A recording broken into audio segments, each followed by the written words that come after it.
Namahagi si Pangulo Aquino ng relief goods sa mga nasalanta ng Bagyong Nona sa Northern Samar. Naisumano ng Pangulo na personal niyang ipadala ang tulong sa ating mga kababayan.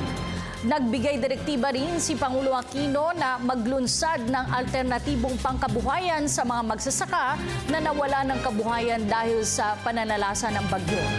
Ang ulat mula kay Elena Luna via phone patch. Elena?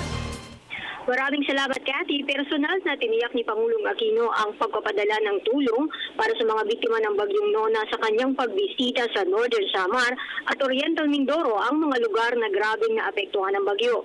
Matapos magsagawa ng aerial inspection sa Lawang, dumiretso ang Pangulo sa provincial capital ng Northern Samar para mamahagi ng relief goods.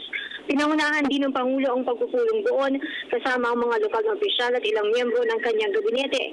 Ayon kay Pangulong Aquino, umikot siya sa mga lalawigan para maipadala agad ang mga kailangan ng mga residente. Direktiba niyang huwag patagalin ang mga pangangailangan ng mga kababayan. Dahil sa Northern Samar naglandfall ang Bagyong Nona, itinaas ang signal number 3 sa lalawigan. Pinakagrabing naapektuhan ang munisipalidad ng Biri, Catarman at Lawang. 13 katawang nasawi, mahigit 1,000 nasugatan, habang nasa mahigit 137,000 pamilya ang naapektuhan. Dahil din sa bagyo, lubhang tinamaan ang industriya ng niyog sa lalawigan. Sa pagbagsak ng 60 milyong puno, 1 bilyong halaga ang nawala sa kanilang agrikultura. Direktiba ni Pangulong Aquino na pag-aralan ng panukalang pagtatanim ng kakao at gulay kapalit ng niyog para agad silang magkaroon ng kabuhayan.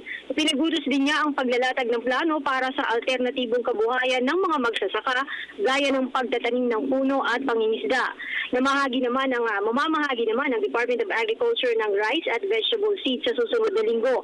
Para sa mahigit 42,000 na bahay na nasira ng bagyo, magkakaloob ng yero, tarpaulins, pako at lagari ang gobyerno. Lula ng mga ito ng C-130 at Navy ships. Bagaman bukas na ang mga palengke, 8 diskwento caravans ang pinadala sa lalawigan para mabili ang mga pangunahing pangangailangan. Para naman maiwasan ng leptospirosis at tetanus, maaaring pumunta sa mga health center at government hospitals para sa libreng gamot. Target namang bumalik ang serbisyo ng kuryente sa buong probinsya sa January 15, pero sisikapin daw na mapaaga ito ng 1 linggo. Para sa Telebisyon ng Bayan, ako si Elena Luna. Salamat, Elena Luna.